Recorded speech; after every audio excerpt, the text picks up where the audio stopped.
খালি তখনকে বগর বগর করে চাই করে আমি আমার তোমার সাথে দুটো কথা বলবো আখা তা না মুখের গলায় দাঁড়িয়ে আছে এখানে যাও দেখিনি। আপনি কিছু মনে করবেন না ওর কথায়। না না ঠিক আছে, আপনারা কথা বলুন, উনি সত্যিই অনেক করেছেন আপনার জন্য। তোমাকে বেশি ফপতালি করতে হবে না, বেশি বেশি তখন থেকে জ্ঞান দিয়ে যাচ্ছে।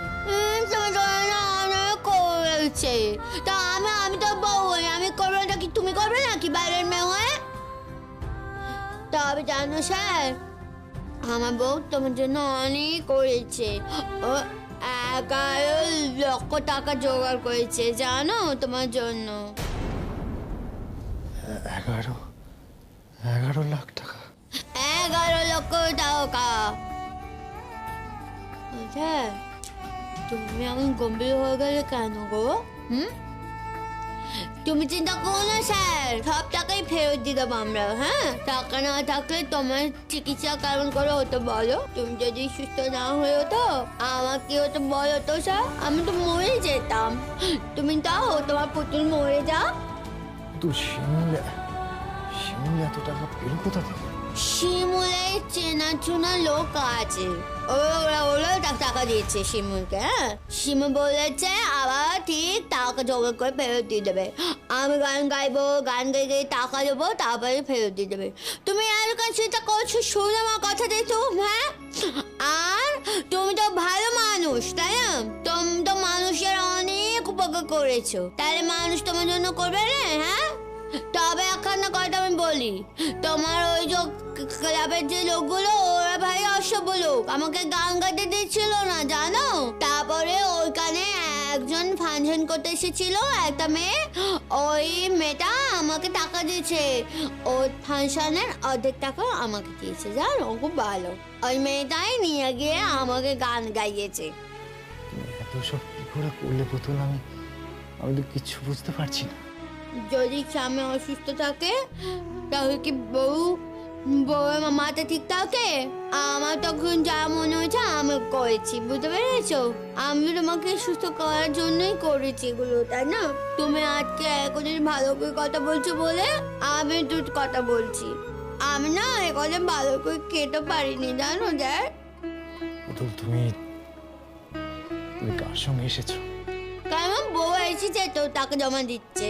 ছি ছি, আমার জন্য কত মানুষের কত অসুবিধে পড়তে হচ্ছে।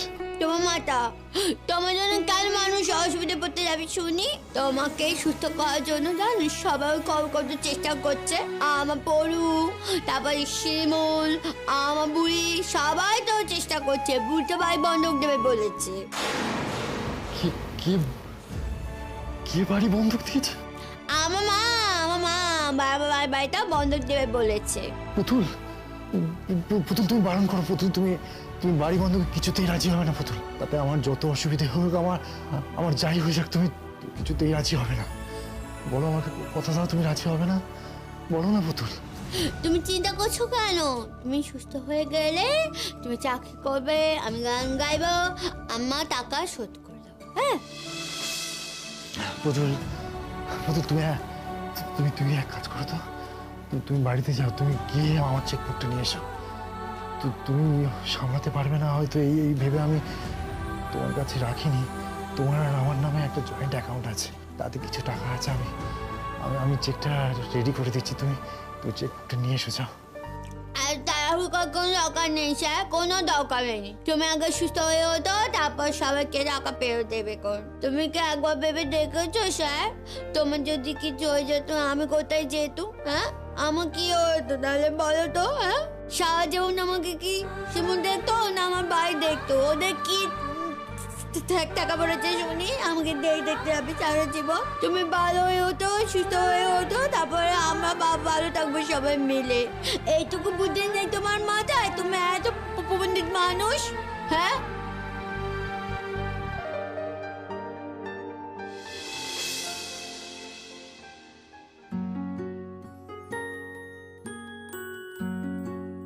তুমি ভালো আছো স্যার? ভালো আছি পুতুল। আচ্ছা তুমি তোমার এমন হলো কেন? হয়তো কোনো দুষ্টুমি করেছিলাম তাই। তুমি তো দুষ্টুমি করতে পারো স্যার, তুমি তো খুব ভালো ছেলে, লক্ষ্মী ছেলে। আমি তো তুমি করেছি বলেই এমন হয়েছে, জানো তো স্যার। তুমি আমাকে বলতো না আমি গান করো পুতুল, আমি তোমার কথা শুনতাম না, গান গাইতাম না। এখন তো আমি তোমার সব কথা শুনবো। শিমুল আসবে না উপরে? আসবে তো। আসলে এতদিন তো তোমাকে দেখতে দিচ্ছিল না, আজকে যখন বলছি দেখতে দেবে আমি তোমাকে বারবার না করছিলাম। তাই শিমুল আমাকে বললো যে তুমি যা পৌঁছলে আগে দেখে এসো, তারপর আমি যাবো। হ্যাঁ, আর ওখানে গিয়ে দুষ্টুমি করবে না, বেশি কথা বলবে না, চিৎকার চেঁচামেচি করবে না। আসলে স্যার আমি কি চিৎকার চেঁচামেচি করছি বলো? না না, তুমি তো লক্ষ্মী মেয়ে। দেখেছো স্যার, তুমি আমাকে কালির নকি মেয়ে বলো, আর কেউ আমাকে নকি মেয়ে বলে না। বাবু বলে আমাকে, বাবা বলে আমি শান্ত হয়ে গেছি, ভালো হয়ে গেছি। তুমি তো বললে যে তুমি ঠিক মতো খাওয়া দাওয়া করনি। আচ্ছা আচ্ছা পুতুল, তুমি ওষুধ খেয়েছো তো ঠিকঠাক? না, খাইনি, দুদিন খাইনি। আমার স্বামীর তো এত তখন শরীর খারাপ ছিল, বাজুকে মরবে জানে না, সেই জন্য আমি ওষুধ খাইনি। আমার কিছু ওষুধ খাওয়াতে এসেছিল, আমি চুড়ে ফেলে দিয়েছি। পুতুল পুতুল পুতুল, তুমি কেন বুঝতে পারো না? তোমার কষ্ট আমি সহ্য করতে পারি না। তুমি যদি কষ্ট পাও তাহলে আমি কি করে ভালো থাকি বলো তো? হ্যাঁ আচ্ছা বাবু, আমি তো এখন রোজ খাচ্ছি ওষুধ, এখন তো আর দুষ্টুমি করছি না। আর স্যার তুমি সুস্থ হয়ে যাও, ডাক্তারবাবু বলেছে তোমাকে ছেড়ে দেবে 2 দিন পরে। হ্যাঁ, তখন আমরা একসাথে থাকবো। শিমুল বলছে তোমাকে আমাদের বাড়িতে নিয়ে গিয়ে রাখবে। হ্যাঁ, যদি প্রতিকার রানী খুব ঝামেলা করে তাহলে আমি, তুমি, শিমুল, পড়ু সবাই মিলে বাড়িতে থাকবো। তোমাকে দেখাশোনা করার জন্য লোক রাখবে বলেছে শিমুল। না না পুতুল, আমি বাড়িতেই ফিরে যাব। কেন বাড়ি যাবে তুমি? তোমার বাড়ি না চাই। তোমার দাদা তোমাকে হাসপাতালে ভর্তি করিয়ে গেছে, চলে গেল, তারপর শুধু একদিন খোঁজ নিয়েছে মাঝখানে। একবার তো দেখতে এলো না, একবার তো জিজ্ঞাসা করলো না যে বুধু টাকা পয়সা লাগবে কি না। তোমার বুঝিটাও কেমন একটা মানুষ, সে কাল বলছে আমি ভালোবাসি ভালোবাসি, এই বুঝিটা ভালোবাসার নমুনা। কে বলেছে পুতুল তুমি ছাড়া আমার আর কেউ ভালোবাসতে পারে? না না, ও তো খুব কান্নাকাটি করতো আমি তোকে খুব ভালোবাসি ভালোবাসি বলে। এখন তো বুঝতে পারছি কত ভালোবাসি। যে মানুষকে ভালোবাসে সে মানুষের যত্ন করতে হয়, তাকে আর রাখতে হয়। শুধু ভালোবাসি ভালোবাসি বলে হয় না, তার যত্ন ঠিক করতে হয়। ও কতটুকু যত্ন ঠিক করে তোমার শুনি? হ্যাঁ, কালে তো আমাকে দোষ দেয়, পুজো কিছু করতে পারে না। আমিও কিছু করতে পারি না জানি আমি, কিন্তু আমি তো তোমাকে ভালোবাসি, আমি তোমার জন্য করতে পারি। আর যদি তোমার শরীর খারাপ হলো, আমি যদি তোমার পাশে না থাকতাম, শিমু যদি না থাকতো, তোমাকে কে বাঁচাতো শরীর? হ্যাঁ, তোমার বৌদি বড় বড় কথা বলে, একদিনও দেখতে এসছে তোমাকে কাল বলে আমি তো কোনো রোজগার করি না। আমি কি ছাড়া রোজগার করতাম? আমি তো গান গেয়ে রোজগার করে টাকা জোগাড় করেছি তুই তোমার জন্য। সবাই আমাকে বল তোর চাই যদি কিছু হয়ে যায় তুই মন শক্ত কর। আমি বলছি আমার চাই ঠিক বেঁচে ফিরে আসবে। আমি জানি আমার চাই না বাঁচলে আমি কেমন করে বাঁচবো শুনি। আমার স্যার যদি চলে যায় আমিও চলে যাবো, আমিও থাকবো না। এরকম বলতে নেই পুতুল। দেখো মানুষের কখন কি হয় তা তো বলা যায় না। আর তুমি যদি এইভাবে বলো তাহলে খাবার দাবার এসেছে, এখন তুমি আমাকে কষ্ট দিয়েছ, এখন তুমি আমাকে কষ্ট দেবে না। পুতুল পুতুল পুতুল আমার কথা শোনো, তুমি বসো বসো তো বসো। এরকম ভাবে চিৎকার চেঁচামেচি করো না পুতুল, তাহলে লোকজন কি ভাববে বলো তো?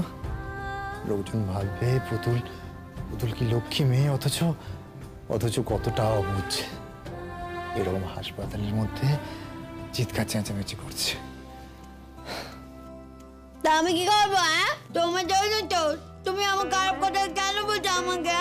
আমাকে খেতে দিতে হবে না, কিন্তু আমার ছবি না থাকলে আমার চলবে না গো। তুমি আমায় খুব ভালোবাসো তাই না পুতুল? তুমি জানো না আমি তোমাকে ভালোবাসি কিনা? বুঝি তো, তবু তোমার মুখ থেকে শুনতে ইচ্ছে করছে। জানো পুতুল, জীবনের এমন একটা জায়গায় পৌঁছে গেছিলাম না, যেখান থেকে ফেরার আর কোনো রাস্তা খুঁজে পাচ্ছিলাম না। ঘোরের মধ্যে শুধু শুধু তোমার মুখটাই ভেসে উঠছিল।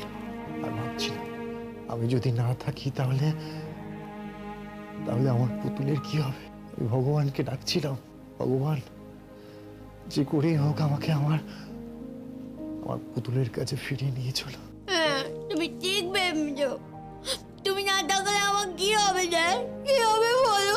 আমাকে কে দেখবে? সবার তো সংসার আছে, আমার তো ইচ্ছে করে বলো আমি তোমাকে নিয়ে ভালো থাকবো। তোমার আর অসুখ করবে না বলো? পুতুল,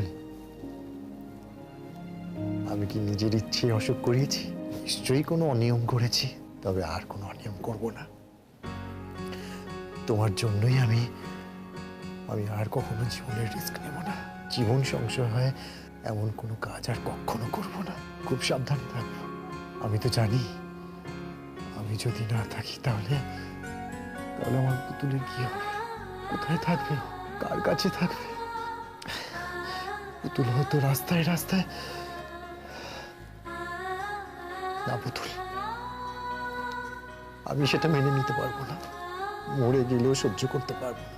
আমি তোমার কথা দিচ্ছি, আমি এবার থেকে খুব সাবধানে থাকবো, খুব খুব ভালো হয়ে থাকবো। এই তো নকি ছেলে, সোনার ছেলে। বাবা, আমি তো জানি আমার সব কথা শুনবে।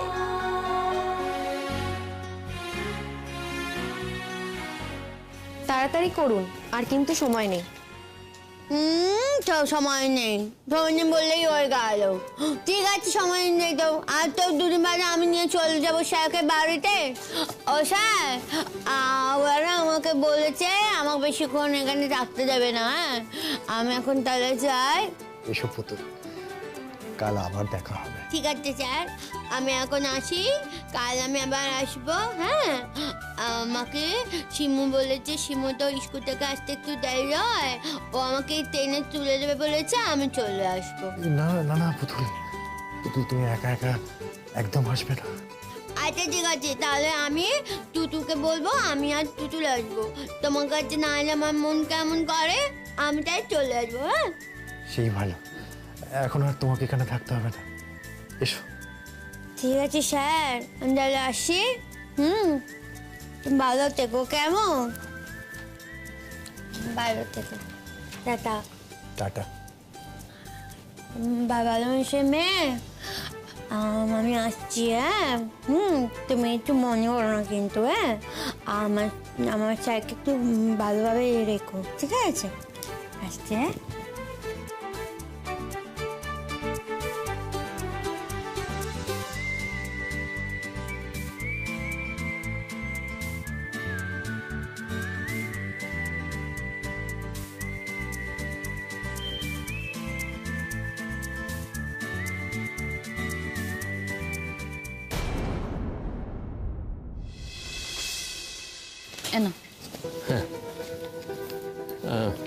দেখুন, একটা শর্ট টার্মের জন্য আমাদের বাড়িটা অ্যাকচুয়ালি আমার মা বন্ধক রাখতে চাইছেন।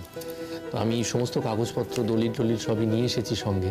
তো কাইন্ডলি যদি একটু দেখে বলেন যে আমরা মোটামুটি কতটা টাকা পেতে পারি, একটু সুবিধা হয় আমাদের। এই যে আপনি একটা কাজ করুন, প্রিলিমিনারি কথা তো হয়ে রয়েছে, আমি আমার ম্যানেজার বাবুর সঙ্গে একটু কথা বলে তারপর আপনাকে জানাবো। আসলে আপনাদের বাড়ির ইভ্যালুয়েশনটা করতে হবে এবং তার উপর নির্ভর করছে টাকার অ্যামাউন্টটা। টাকা আপনারা ভালোই পাবেন, কিন্তু একটু তো এই প্রসেসটায় সময় লাগবে, মানে ব্যাপারটা একটু সময় সাপেক্ষ। দেখুন, ভারী বিপদে পড়ে আমরা এই কাজটা করতে এসেছি। কি হয়েছে জানেন, আমার ওই মেয়ে, তার স্বামীর ভারী অসুখ, প্রায় বাঁচার আশা নেই। চিকিৎসা চলছে তো রোজই প্রচুর টাকা খরচ হয়ে যাচ্ছে। এখন টাকা না দিলি তো ডাক্তাররা চিকিৎসাও করবে না। সেই জন্য বলছিলাম আর কি, যদি একটু তাড়াতাড়ি করে দেন আপনারা তাইলে খুব ভালো হয়। দেখুন, চেষ্টা তো আমরা করবই, কিন্তু মিনিমাম তো একটা সময় লাগে। আপনাদের বাড়ির ভেরিফিকেশন হবে, অন্যান্য অনেক ফর্মালিটিস আছে, আরও অনেক কাগজপত্র ব্যাপার আছে। একটু তো সময় আমাদের দিতে হবে। কিন্তু আপনারা যদি গোল্ড লোন নিতেন তাহলে কিন্তু তাড়াতাড়ি হয়ে যেত। দেখুন, আসলে আমাদের কাছে না অত গয়নাগাটি কিছু নেই। যে গয়নাটা আছে সেটা যদি আপনাদের দিই, যত টাকা আমাদের দরকার সেই টাকাটা আপনারা আমাদের দিতে পারবেন না। বুঝতেই তো পাচ্ছেন, একটা মানুষের প্রাণে বাঁচানোর ব্যাপার, কত টাকা লাগবে। হ্যাঁ, আমরা বুঝতে পারছি, কিন্তু আপনারা তাহলে আগে চেষ্টা করলেন না কেন? হ্যাঁ, চেষ্টা করা হয়নি, কিন্তু এখনই আপনি একটু দেখুন না যত তাড়াতাড়ি পাওয়া যায়।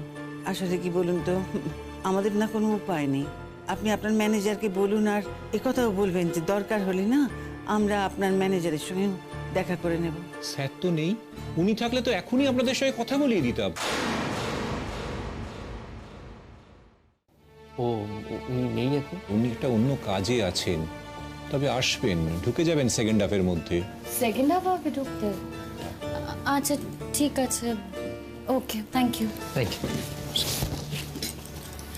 বলছি শোনো না, তুমি কি মাকে নিয়ে এখানে অপেক্ষা করবে? কারণ আমাকে তো স্কুলে যেতে হবে। না, সে তো বটে। আমি বলি কি, বড় বড় এক কাজ করো, ও না ওই অফিসারের কাছে এখানকার নাম্বার টাম্বার নিয়ে নিক, পরে নয় কথা বলে নিস। সেটা কিন্তু মা ঠিকই বলেছে, বুঝলে? তুমি নাম্বারটা নিয়ে রাখো, ফোনে ফলো আপ করে নেবে। তাহলে আর এখানে দাঁড়িয়ে থেকে কি হবে? চল তাহলে আমরা যাই, ওই স্কুলে যাবে তো। হ্যাঁ গো, আমার তাড়া আছে, আমাকে স্কুলে যেতে হবে। আজকাল তো মাঝে মধ্যে স্কুলে অ্যাবসেন্ট হয়ে যাচ্ছি, আর যেদিন স্কুলে যাচ্ছি সেদিন লেট হয়ে যাচ্ছে। তোমাকে আমি বললাম পরাগ, তুমি মাকে নিয়ে এসো, তুমি শুনলেই না, আমাকেও সঙ্গে করে নিয়ে এলে। না না শিমুল, তোমার এখানে থাকাটা তো দরকার ছিল। ব্যাংকে কি কি কথাবার্তা হচ্ছে আমাদের মধ্যে সেগুলো তোমার তো জানা দরকার, পুরোটা তো তুমিই করছো। দেখো, আমার তো মনে হচ্ছে এটা একটা লেন্দি প্রসেস, সময় লাগবে টাকা পেতে। এখন এর মধ্যে যদি তীর্থদাকে রিলিজ করে দেয় হসপিটাল থেকে, কি বলবো বলো তো, যে টাকা নেই, টাকা দিতে পারছি না। যে করেই হোক টাকা তো জোগাড় করতেই হবে, দেখি কি করা যায়। তবে জানো, মা ওই পুতুল দিয়ে গিয়েছিল না হসপিটালে, পুতুল দিয়ে আমাকে বললো তীর্থদা নাকি পুতুল দিকে বলেছে যে তীর্থদার অ্যাকাউন্টে কিছু টাকা আছে, দরকার হলে সেই টাকা না হয় আমরা তুলবো, কিছু তো একটা ব্যবস্থা করতে হবে। না না, সেসবের এখন দরকার নেই, ওই সমস্ত হিসেব নিকেশ এখন করতে যেও নি বৌমা। তীর্থর বাড়িতে টাকা আছে, এখন সে বাড়িতে গিয়ে সে টাকা বা ব্যাংকের চেক সে সমস্ত কে আনবে? এখন সেসব সম্ভব না। ও তীর্থ যখন ভালো হবে তখনই দেখা যাবে। কোন দেখো, ও ভালো হলে টাকা পয়সা দিলে তখন না আমরা বাড়ি ছাড়িয়ে নেব। বাড়ি ছাড়ানো আর এমন কি কাজ? এখন যেমনটা চলছে আমাদের তেমনই সেরকমই চলুক, আমরা যা যা ভেবেছি তাই হোক। মা তুমি চিন্তা করো না, বেশি দিন বাড়িটা বন্ধক রাখতে হবে না, আমি বলছি। চলো চলো।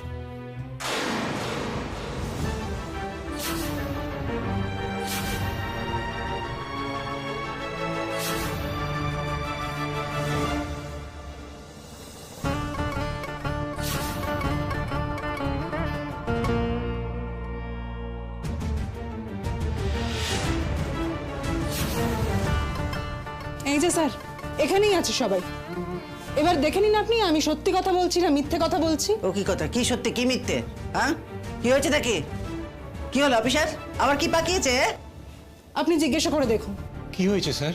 আমাদের কাছে একটা কমপ্লেন এসছে যে এখানে এই ভদ্রমহিলাকে দিয়ে জোর করে বাড়ি বন্ধক দেওয়ার ব্যবস্থা হচ্ছে, তাই আমরা ভেরিফিকেশনে এসেছি। আচ্ছা, এটা কি সত্যি না মিথ্যে? উনি কিছুতেই সত্যিটা স্বীকার করবেন না স্যার, ওনাকে ভয় দেখানো হয়েছে। স্যার আপনি কিছু করুন স্যার, প্লিজ, এটা হতে দেবেন না দয়া করে। তুমি এই অবধি ছুটে এসেছো? কেন দাদা, আমি ছুটে এসেছি বলে তোমার স্বার্থে ঘা লেগেছে বুঝি? তা অবশ্য লাগারই কথা, কিন্তু একজন অশিক্ষিত বিধবা মহিলাকে দিয়ে তুমি তার সমস্ত বিষয় সম্পত্তি, টাকা পয়সা সব লিখিয়ে নেবে, আর আমি চুপ করে বসে হাঁ করে দেখবো, তা তো হতে পারে না। স্যার কিছু করুন স্যার, স্যার প্লিজ কিছু করুন। দাঁড়ান, আমাকে কথা বলতে দিন। আচ্ছা, আপনি কি নিজের ইচ্ছে এখানে এসেছেন না আপনাকে জোর করে এখানে আনা হয়েছে? এই যে স্যার, কালপিট দাঁড়িয়ে আছে এখানে, ওর নিজের ঘরের চাকরিটা খেয়েছে, এখন এই বাড়িটা পেলে ওর শান্তি হবে। ওপর ওপর দেখাচ্ছে যে আমাদের নন্দায়ের শারীরিক অসুস্থতার জন্য ও এই বাড়ি বন্ধক দিচ্ছে, কিন্তু আসলে কিন্তু নয়। আপনি চুপ করুন, আমাকে কথা বলতে দিন। হ্যাঁ বলুন তো, আপনাকে কি জোর করে এখানে আনা হয়েছে? জোর করবে কেন, জোর করবে কেন?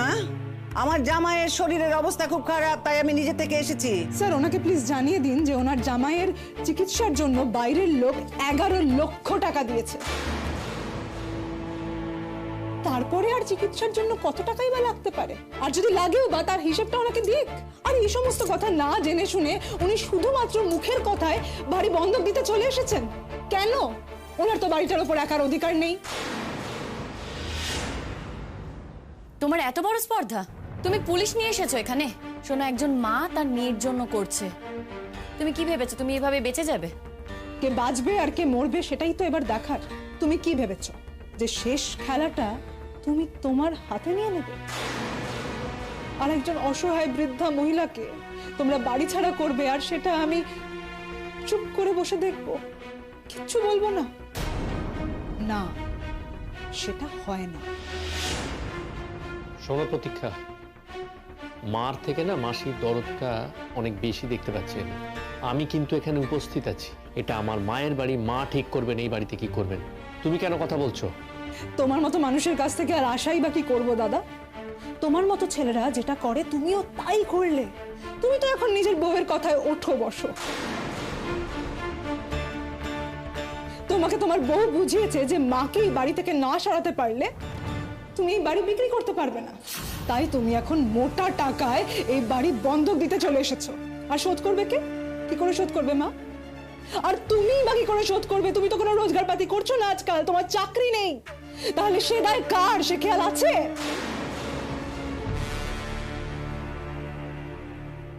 না না, দেখুন, এগুলো আপনাদের পারিবারিক ব্যাপার, আমাদেরকে এর মধ্যে জড়াবেন না।